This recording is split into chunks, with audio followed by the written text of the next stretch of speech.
ಇಲ್ಲಿಯ ನಮ್ಮ ಜಿಲ್ಲೆಯ ಮಾಜಿ ಸಚಿವರು ಹಾಲಿ ಶಾಸಕರಾಗಿರುವ ಶಿವರಾಮ್ ಹೆಬ್ಬಾರ್ ಅವರನ್ನು ಅವರ ಪಕ್ಷದಿಂದ ಉಚ್ಚಾಟನೆ ಮಾಡಿದ್ದಾರೆ ಮತ್ತು ಎಸ್ ಟಿ ಸೋಮಶೇಖರನ್ನು ಪಕ್ಷದಿಂದ ಉಚ್ಚಾಟನೆ ಮಾಡಿದ್ದಾರೆ. ಬಹುಶಃ ಅವರ ಉಚ್ಚಾಟನೆ ಮಾಡಿದ್ರ ಬಗ್ಗೆ ಮೊದಲ ಮಾತು ನಿಮ್ಮದೇನಿದೆ ಸರ್?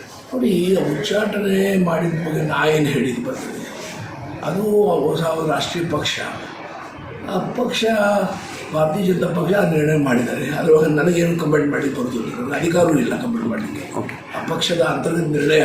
ಸರಿ. ಈಗ ನೆಕ್ಸ್ಟು ಜನರು ಆಡ್ಕೊಳ್ಳೋದು ಒಂದು ರಾಜಕೀಯ ಇದರೊಳಗಡೆ ಚರ್ಚೆ ಆಗ್ತಾ ಇರುವಂಥದ್ದು. ಇಲ್ಲಿಯವರೆಗೆ ಅವರು ಪಕ್ಷ ವಿರೋಧದ ಚಟುವಟಿಕೆ ಹಿನ್ನೆಲೆಯಲ್ಲಿ ಅವರು ಅಮಾನತಾಗಿದ್ದಾರೆ ಅಂತೇಳಿ, ಮುಂದೆ ಅವರು ಕಾಂಗ್ರೆಸ್ನ ಕಡೆ ಒಂದು ಹೆಜ್ಜೆಯನ್ನು ಹಾಕಿದ್ದಾರೆ. ಈಗಾಗಲೇ ಅವ್ರ ಮಗ ಕಾಂಗ್ರೆಸ್ ಕಡೆ ಬಂದಿದ್ದಾರೆ.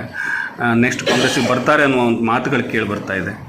ಈ ನಾಡಿನ ಸದನದ ಹಿರಿಯ ಸದಸ್ಯರಾಗಿ ತಾವು ನೋಡಿ, ಅದ್ರ ಬಗ್ಗೆ ನನಗೇನು ಅವ್ರು ಇವತ್ತು ಕಾಲದಲ್ಲಿ ಚರ್ಚೆ ನನ್ನ ಮಾಡಿಲ್ಲ. ನನಗೂ ಒಳ್ಳೆಯ ಸ್ನೇಹಿತರು, ಸೋಮಶೇಖರು ಮತ್ತು ಹೆಬ್ಬಾರ್ ಒಳ್ಳೆಯ ಸ್ನೇಹಿತರು. ಬಟ್ ನನ್ನ ಕಡೆ ಅವ್ರೇನು ಚರ್ಚೆ ಮಾಡಿಲ್ಲ, ಡಿಸ್ಕಸ್ ಮಾಡಿಲ್ಲ. ಹಾಗಾಗಿ ನಾನು ಬಗ್ಗೆ ಏನಾರು ಮಾತಾಡಿದರೆ ತಪ್ಪಾಗ್ಬೋದು. ಒಂದೊಮ್ಮೆ ಕಾಂಗ್ರೆಸ್ಸಿಗೆ ಬರೋದಿದ್ದರೆ ತಮ್ಮಿಂದ ನೋಡಿ, ಅಜ್ಜಿ ಮಿಷಿ ಇದ್ರೆ ಏನಾಗ್ತಿತ್ತು ಅಂತ ಕೇಳಿದಾಗ ಪ್ರಶ್ನೆ ಇದು. ಅವ್ರು ನಿರ್ಣಯ ಮಾಡಲಿ ಬರ್ತೇವಂತ ಅವಾಗ ನಿರ್ಣಯ ಮಾಡುವುದು. ಎಸ್, ಯಾಕೆ ಹೇಳಬೇಕು? ಓಕೆ.